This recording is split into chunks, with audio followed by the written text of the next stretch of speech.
बिहार में भी राजनीतिक पार्टियां अपने अपने उम्मीदवारों को मैदान में उतार कर उनके सहारे अपनी किस्मत पर बड़ा दाव लगा रही है।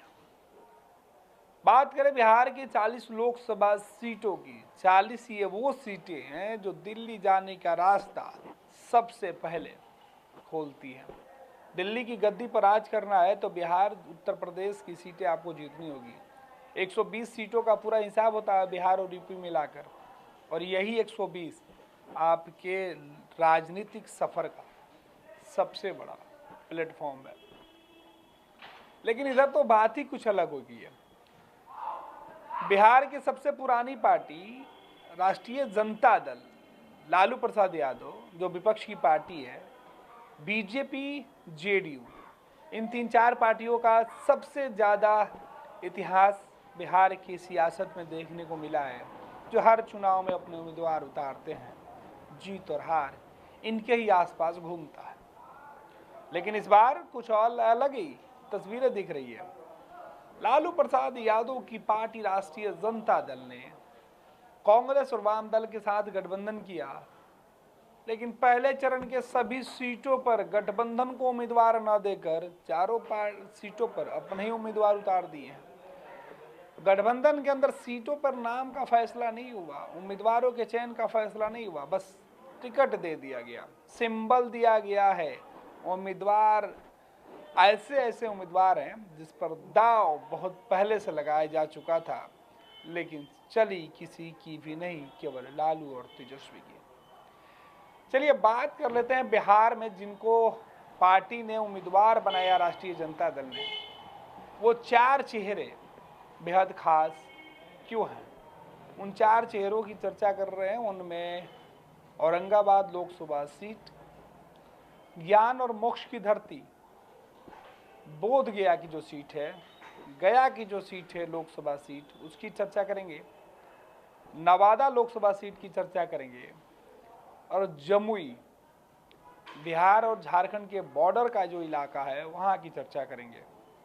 राजद के सभी उम्मीदवारों की चर्चा करेंगे। दरअसल सबसे पहले अगर हम बात कर लेते हैं, औरंगाबाद सीट कभी कांग्रेस का गढ़ रहा।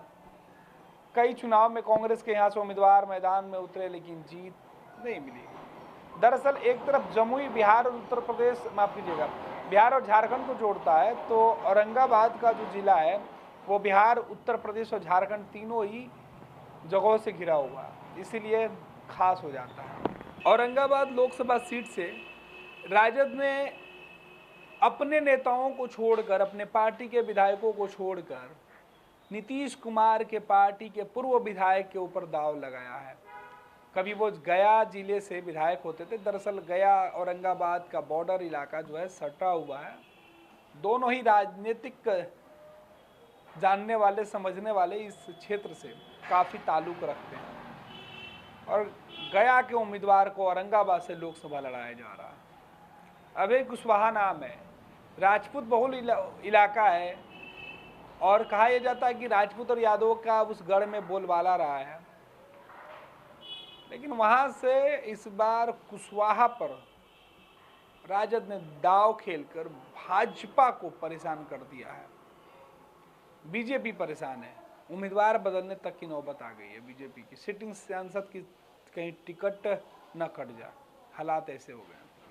अभय कुशवाहा का जो जानकारी निकल के सामने आया उसके बारे में बताया जा रहा है कि अभय कुशवाहा उर्फ अभय सिन्हा गया जिले के चंदौती थाना क्षेत्र के कुजापी गांव के रहने वाले हैं। उन्होंने अपने राजनीतिक जीवन की शुरुआत कुजापी पंचायत से मुखिया के पद से की थी। साल 2000 में वे राजनीति की मुख्य धारा में आए। इसके बाद गया जिले के जेडीयू के जिला अध्यक्ष और संगठन सचिव का दायित्व निभाया। साल 2020 में टेकारी की जगह बेलागंज विधानसभा क्षेत्र से चुनाव लड़े, लेकिन हार गए। जेडीयू के उम्मीदवार थे, लेकिन लोकसभा सीट में टिकट मिलने से ठीक एक दिन पहले राजद में शामिल हुए हैं, और लालू प्रसाद यादव ने लालटेन का सिंबल दे दिया चुनाव लड़ने के लिए, और औरंगाबाद लोकसभा सीट से अपना उम्मीदवार बना दिया अभय कुशवाहा को। दरअसल अभय कुशवाहा तब सुर्खियों में आए थे जब 2015 में महागठबंधन के उम्मीदवार बने थे। तब बीजेपी ने इनका एक पुराना वीडियो निकाला था जब वो जेडीयू के जिला अध्यक्ष हुआ करते थे, जब गांव में काम करते थे, पंचायत में काम करते थे, तब वो एक जो है उनका एक वीडियो सोशल मीडिया पर काफ़ी चर्चा में था। ये वीडियो था बार बालाओं के साथ ठुमके लगाने का। 2015 के चुनाव में खूब इस वीडियो का इस्तेमाल भाजपा ने किया था, लेकिन इस वीडियो से फायदा नहीं पहुंचा था, क्योंकि इस वीडियो के सामने आने के बाद भी अभय कुशवाहा चुनाव जीत गए थे। ये वीडियो फिर से सुर्खियों में है।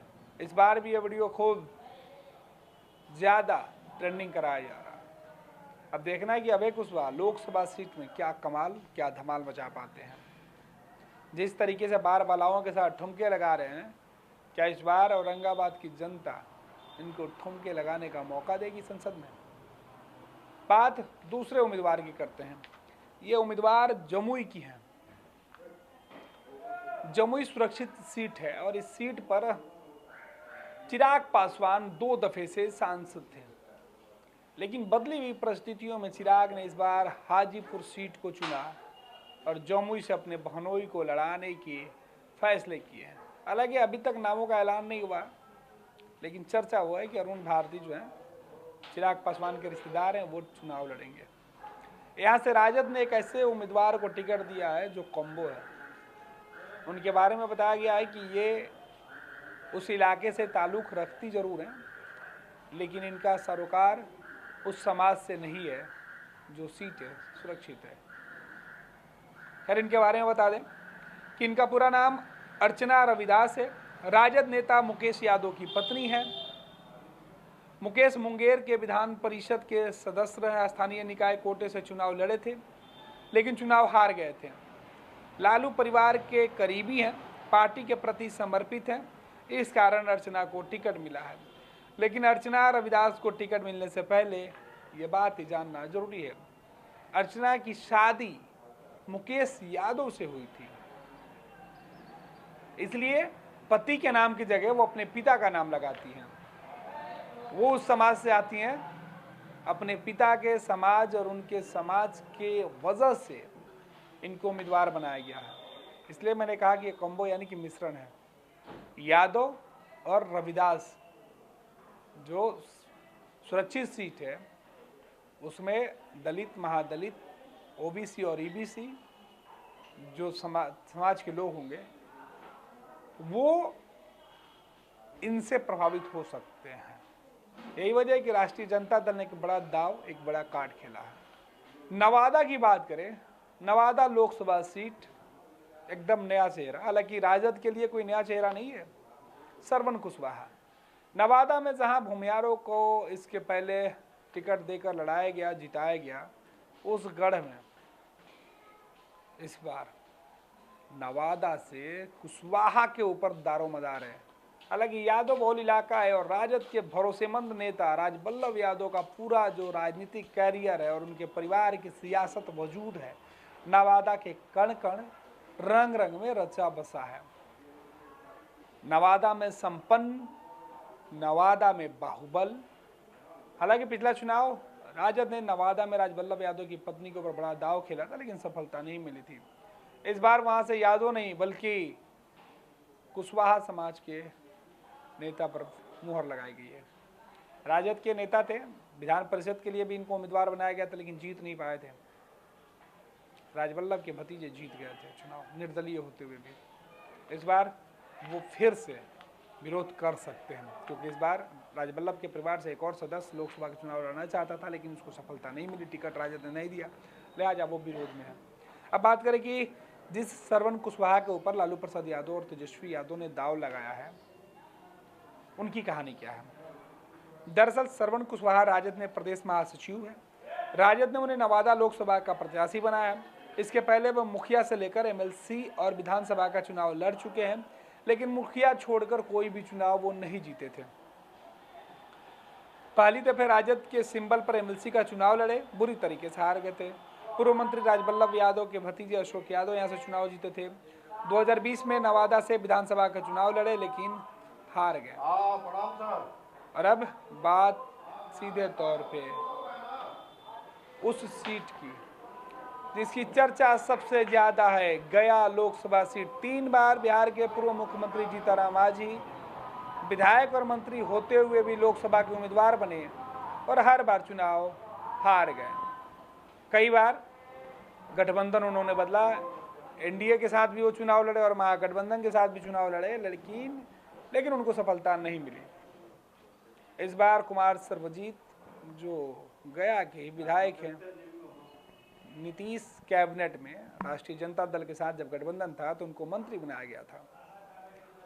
राजनीतिक परिवार से कुमार सर्वजीत भी आते हैं, पढ़े लिखे हैं, साफ सुथरे छवि वाले हैं। जीतनराम मांझी के खिलाफ चुनाव के मैदान में राजद ने उन्हें उम्मीदवार बनाया है। अब देखना है कि कुमार सर्वजीत के सहारे जीतनराम मांझी का राजनीतिक सफर के आखिरी कुछ सालों को राजद किस तरीके से खत्म करती है, या मांझी अपने शायद, क्योंकि जीतनराम मांझी पहले ही कह चुके थे कि उनका आखिरी चुनाव था विधानसभा का, लेकिन इस बार भी वो चुनाव लड़ गए, वो अलग बात है। तो ये शायद उनका आखिरी चुनाव हो सकता है, क्योंकि उन्होंने अपने पार्टी के प्रमुख पदों पर अपने अलावा अपने बेटे को महत्वपूर्ण जिम्मेदारी दे रखी है। यही वजह है कि शायद ये जीतनराम मांझी का आखिरी चुनाव है जिसे वो सम्मानजनक स्थिति में पाना चाहते हैं। इधर कुमार सर्वजीत बड़ी जिम्मेवारी लेकर लालू और तेजस्वी का भरोसा भी बढ़ाना चाहते हैं। यही वजह है कि राजद ने कुमार सर्वजीत पर बड़ा दाव लगाया है। तो ये इन 4 सीटों का हाल है, जिन 4 सीटों पर राजद के 4 उम्मीदवार मैदान में उतर चुके हैं। इनके उम्मीदवारी वामदल और कांग्रेस के मर्जी के खिलाफ हुई है, क्योंकि लालू प्रसाद यादव ने साझा प्रेस कॉन्फ्रेंस नहीं की और ना ही साझा उम्मीदवारों का नामों का ऐलान किया। बस आते गए और लालू एक एक करके सबको सिंबल बांटते गए। लालू के इस टिकट बंटवारे पर, सिंबल देने पर सवाल भी उठा, लेकिन लालू परवाह किसकी करते हैं?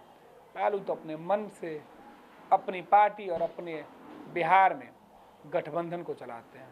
पैनोरमा ग्रुप, जो सोचता है वो करता है। ये लो, मुंह मीठा करो। आज मैंने अपना जॉब छोड़ दिया, अब हम पूर्णिया वापस जाएंगे। जॉब छोड़ दिया है? मतलब ये घर कैसे चलेगा? हम करेंगे क्या? और माँ बाबूजी क्या बोलेंगे? इसलिए मैं एक और मिठाई का डब्बा लाया। अपने बिजनेस के लिए लोन अप्रूव हो गया। अरे लोन अप्रूव हो गया वो तो ठीक है, लेकिन पूर्णिया में हम रहेंगे कहाँ? अपना घर भी तो नहीं है वहाँ। इसलिए तो एक और मिठाई का डब्बा अलग से लाया हूँ। हमने पूर्णिया में घर ले लिया है, पूर्णिया के ई होम्स पैनोरमा में। पूर्णिया में पैनोरमा ग्रुप लेकर आए हैं ई होम्स पैनोरमा। बड़ा घर, आलीशान जिंदगी और अत्याधुनिक सुविधाओं के संग। अरे अब क्यों मुंह मीठा करवा रही हो? क्योंकि हम घर वापसी जो कर रहे हैं। घर वापसी की खुशी पूर्णिया में ई होम्स पैनोरमा के संग। ई homes panorama, luxurious lifestyle redefined.